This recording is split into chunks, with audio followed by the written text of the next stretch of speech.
Hello प्यारे बच्चों, कैसे हैं आप सभी। आज हम लोग जानेंगे पैरेललोग्राम समांतर चतुर्भुज। ठीक है, पैरेललोग्राम समांतर चतुर्भुज। समांतर चतुर्भुज क्या होता है? Such type of a quadrilateral in which distance between opposite sides are equal at all points. कहने का मतलब एक ऐसा चतुर्भुज जिसकी अपोजिट साइड के बीच की दूरी प्रत्येक बिंदु पर कैसी होती है? बराबर होती है। यहाँ पर ए बी और डी सी अपोजिट साइड्स हैं, तो इनके बीच की दूरी प्रत्येक बिंदु पर कैसी होगी? इक्वल होगी।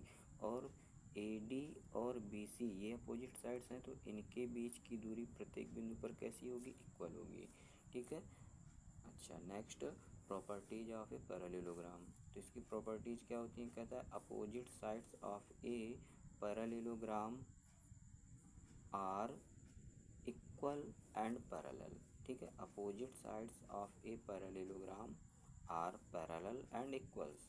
That means A B parallel D C, A B parallel होगी डी सी के, A D parallel B C, A D ये वाली साइड बी सी के पैरेलल होगी। ठीक है, and A B equal D C और A B equal D C and A D equal B C. ठीक है। नेक्स्ट प्रॉपर्टी हमारे पास क्या है? दूसरी प्रॉपर्टी इसकी है diagonals of a parallelogram are not equal. Diagonals क्या? ए सी और बी डी। कहता है इसके जो समांतर चतुर्भुज के जो डायगोनल्स होते हैं वो बराबर नहीं होते हैं, बट लेकिन बाइसेक्ट ईच अदर। लेकिन वो एक दूसरे को क्या करते हैं? बाइसेक्ट करते हैं। ठीक है, वो एक दूसरे को क्या करते हैं?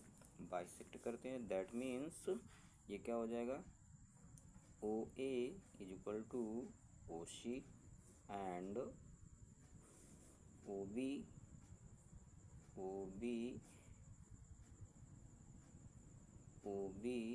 Is equal to O D.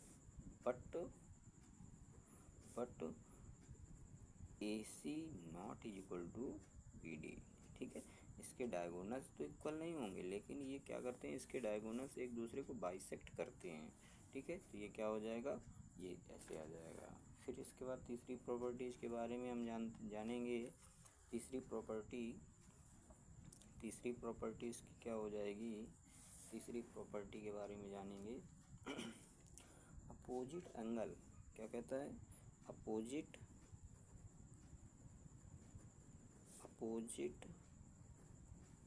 Angle of a parallelogram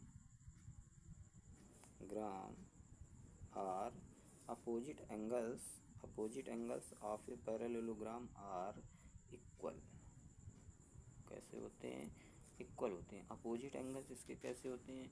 equal होते हैं। जैसे इसमें देखिए डायग्राम में ये क्या है? ए के अपोजिट कौन सा है? सी, और बी के अपोजिट कौन सा है? D.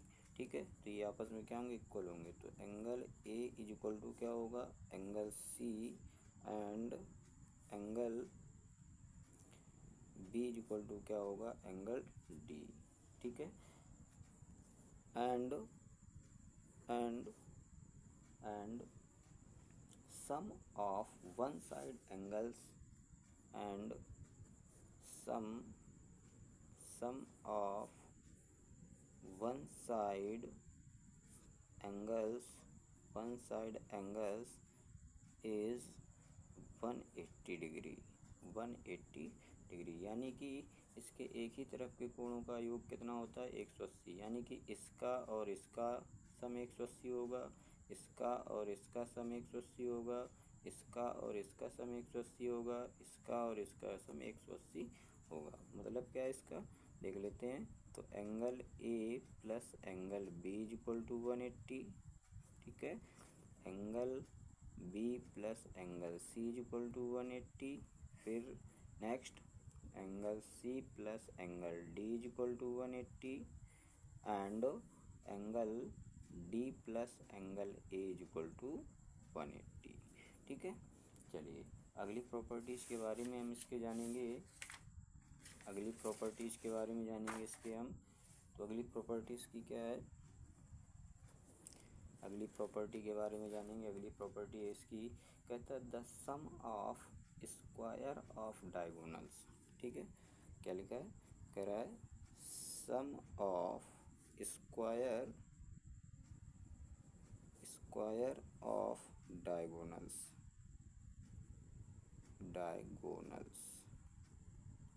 Some of square of diagonals, ठीक है, sum of square of diagonals of A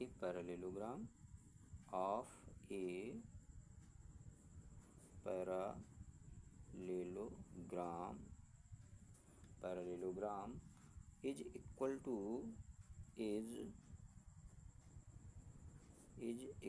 to the sum of square of all sides. The sum of square of all sides, that means इसका क्या मतलब है? इसका मतलब है कि दोनों डायगोनल्स का स्क्वायर करके उसका सम कर देंगे, तो ये क्या हो जाएगा आपका AC square plus BD square और सभी भुजाओं के वर्गों के योग के बराबर होगा। तो सभी भुजाओं के वर्गों के योग के बराबर का मतलब क्या है? AB स्क्वायर प्लस BC का स्क्वायर प्लस CD का स्क्वायर प्लस DA का स्क्वायर, ठीक है, ये इसकी प्रॉपर्टीज हो गई एक। अब हम पढ़ेंगे कुछ फार्मूलाज के बारे में, ठीक है, हम क्या जानेंगे? कुछ फार्मूला के बारे में जानेंगे। Some formulas of parallelogram, some formulas of parallelogram,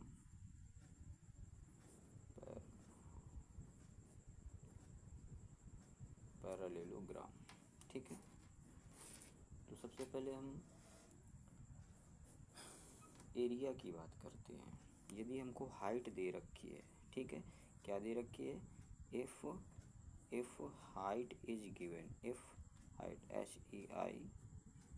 if height is given, यदि हमको हाइट गिवन है मतलब ये डिस्टेंस, ये यहाँ से ये डिस्टेंस यदि हमको दे रखी है, ठीक है, यदि हाइट गिवन है तो उस कंडीशन में एरिया क्या होता है? एरिया होता है बेस इंटू हाइट,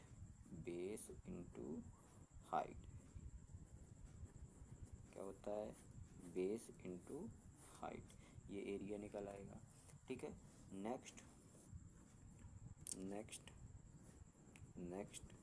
नेक्स्ट कहता है कि यदि हमें क्या दिया हो? एडजेसेंट साइड्स दी हो और उनके बीच का एंगल दिया हो। एडजेसेंट साइड्स का मतलब देख लेते हैं, जैसे ये वाली साइड दी है और ये वाली साइड दी है और इनके बीच का एंगल कोई दिया है, मान लेते हैं ये एंगल थीटा दे रखा है, ठीक है, ये साइड दे रखी है हमको, ये साइड हमने मान लिया हमको दे रखी है B और ये साइड हमको दे रखी है A और इनके बीच का एंगल कितना दे रखा है? थीटा।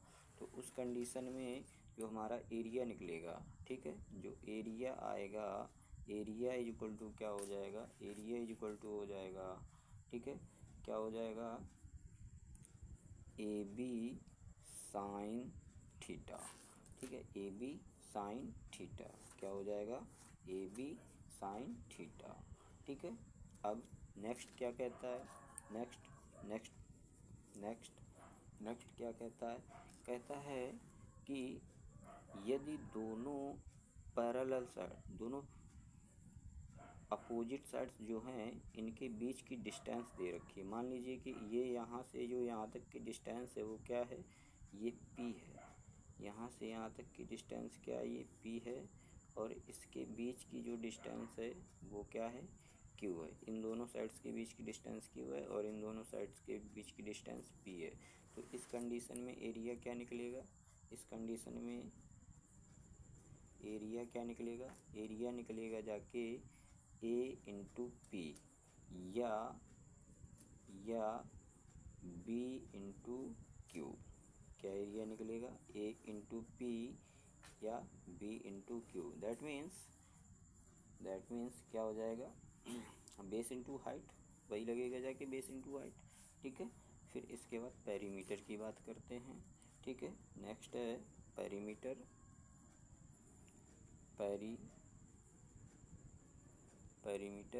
नेक्स्ट पेरीमीटर की बात करते हैं। तो पेरीमीटर क्या होता है? Sum of all sides, sum of all sides. तो जो आपका रेक्टेंगल का पेरीमीटर होता है वही इसका भी बनेगा जाके। तो क्या हो जाएगा? 2 ब्रैकेट में l प्लस बी। क्या बन जाएगा जाके? 2 ब्रैकेट में l प्लस बी। ठीक है, आशा करता हूँ आपको पैरेललोग्राम अच्छे से समझ में आया होगा। ठीक है, धन्यवाद।